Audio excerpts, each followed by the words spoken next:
Hi everyone, welcome back to another episode of the Purple Couch. Well, I have a very special guest with me today. She's the president of a club whose slogan goes by to know, to dare, and to will.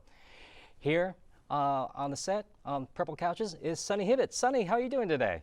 I'm good, I'm chilling. You're I'm chilling, happy to be relaxing? here. Yeah. For those who aren't familiar with you, but you've been here for quite some time here at San Francisco State, please introduce yourself. Tell us a little bit about yourself. Yeah, so my name is Sunny, and I lead an organization called the Occult Student Alliance, and I'm a psychology major at SF State and holistic health minor, and I'm a farmer, and a pagan, and a witch, and somebody who loves to lead and support people. So that's what I do, and yeah.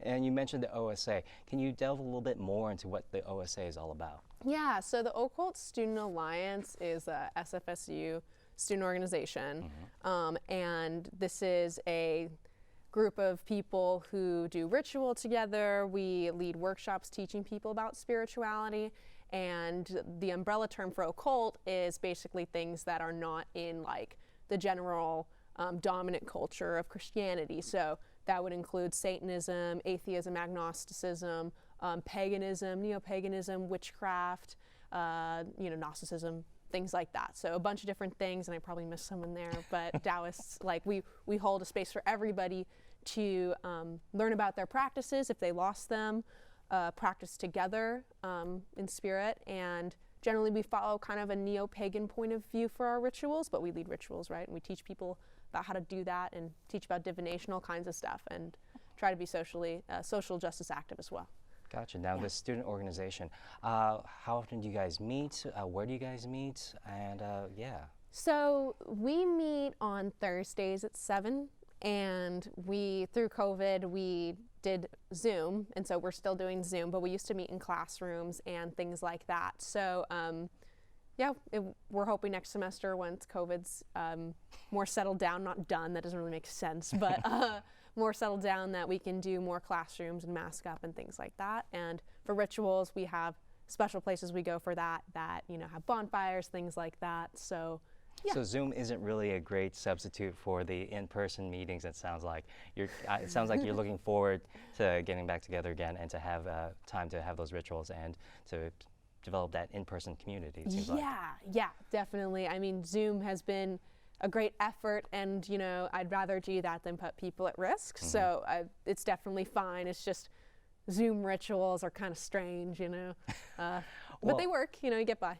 Well, speaking of those rituals, I was just curious myself, where would these rituals take place? Do they take place on campus? Do you have special areas? Are they pretty much, you got to keep it on a DL because you don't want people to be aware? Yeah, so we do have my house, which is, I do live on a ranch, on the coast, so I'm fortunate enough to have that space to lead rituals there, or at secret beach locations. And, we keep that on the DL because, there isn't a space for people to do the rituals that we do, and it's not because we do anything that will put people at risk in the rituals. It's just that most of our practices are not in the dominant culture, so they're not recognized as needing a space to be facilitated. You can't really go do a bonfire in the middle of nature somewhere, even though that is where we do things, stuff like that, if that makes sense.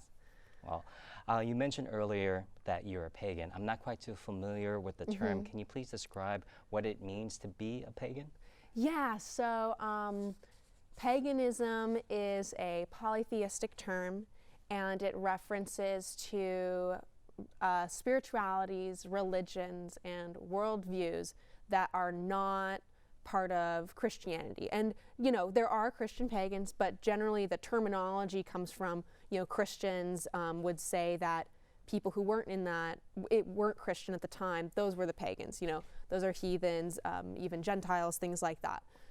But today, a pagan is generally a person who practices from a variety of different cultures.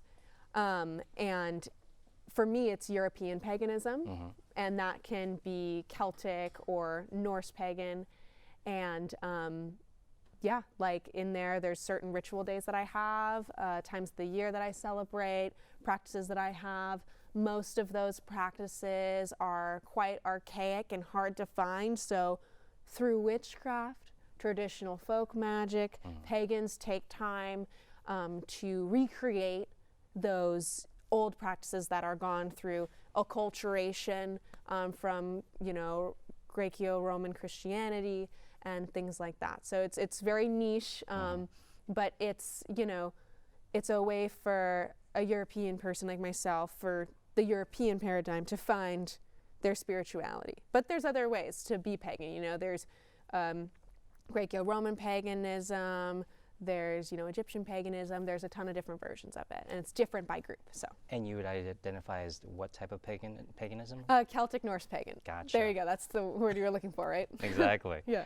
Now, through our research, I've noticed that on social media there are a lot of influencers who practice spirituality and who kind of do it for somewhat, I would consider, the negative reasons, just like for views or likes. What are your thoughts about influencers of that nature on the YouTubes, on the Instagrams, utilizing these practices and not necessarily, I guess, doing it for the so-called right reasons? Yeah, generally I find that people in those situations aren't, you know, I usually don't find people in that community doing that for money. It's more of a persona thing. And I don't see that as much on YouTube as I see it on TikTok. I don't have TikTok. I decided to let that one go. I could have joined the ship, but I was like, nah. So I get lost in the filters and I said, can't do it. So Witch Talk is like one version of that. And to explain that, there's a lot of TikToks being made about ways to do witchcraft and ways to do neo-paganism, but these ways that they're talking about are not always, you know, culturally appropriate or, you know, necessarily true for how I or my group believes that those things are true, or how to do those practices authentically.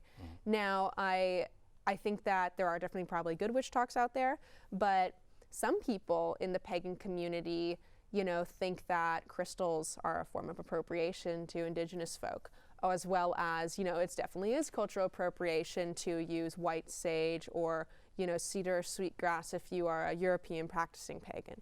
Because those, when you buy those herbs from like a big shop, you're not supporting indigenous people, and, you know, those herbs have a specific practice, you know, based in years of history that one might not know about.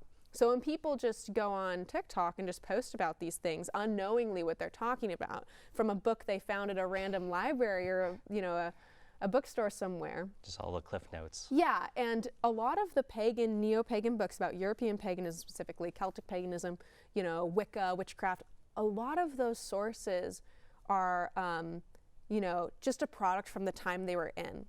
And more the new paganism reconstructions, the new pagan practices that are being made in witchcraft are, you know, generated after the 60s. So there's a lot of stuff in there that's taken from different cultures, and you really just want to be careful with thinking about like what you're doing and how that affects communities, and, you know, just make sure that you're really researching what you're doing.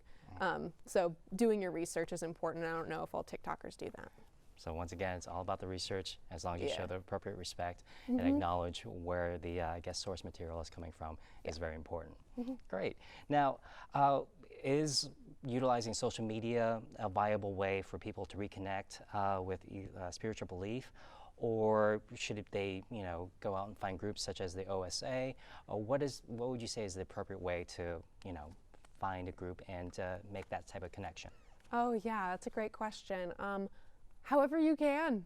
I mean, like, I encourage everyone to be curious and do research on, you know, who they are and where they're from and what they're also curious about. You know, I've personally found that working with a group was very helpful for me to build community and learn, because you can only learn so much about your own practice in any spirituality if you're just by yourself.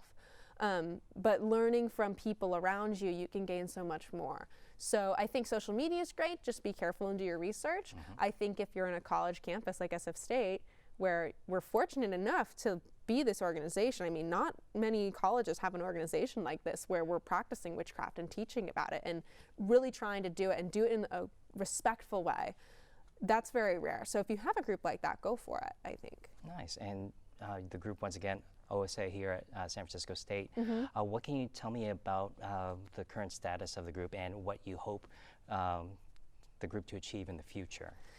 Yeah, so we've been going strong for about 4 years or 5 years. It's hard to remember sometimes. And, you know, for the future, we're just going to keep doing ritual, and we're just getting more known. I mean, our last ritual for Samhain, which is, you know, where Halloween came from, the original pagan holiday Samhain, you know, for the change. Halloween is basically a holiday of the new year for pagans, of change and death and things like that. So just keep doing those rituals, and our last one had about 20 people. Nice. So that's a good number. Fantastic. Now, we're about to wrap things up, but before we go, where can people here at San Francisco State learn more about the OSA? Yeah, so if you follow us on Instagram, we're the OCCULT, Occult Student Alliance. And we're also on Discord. We have a Discord server. If you go into the SFSU Discord hub, you can find us right in there. And those are our 2 main places. And we'll be on the quad for tabling days when those come about. So. All right, fantastic. Yeah. Sunny, thank you so very much for your time and all your information. Yeah. Thank you so very much, everyone. That has been an edition of the Purple Couch. I had a great time. Hope, Sunny, you had a great time. We'll see everyone next time. Take care.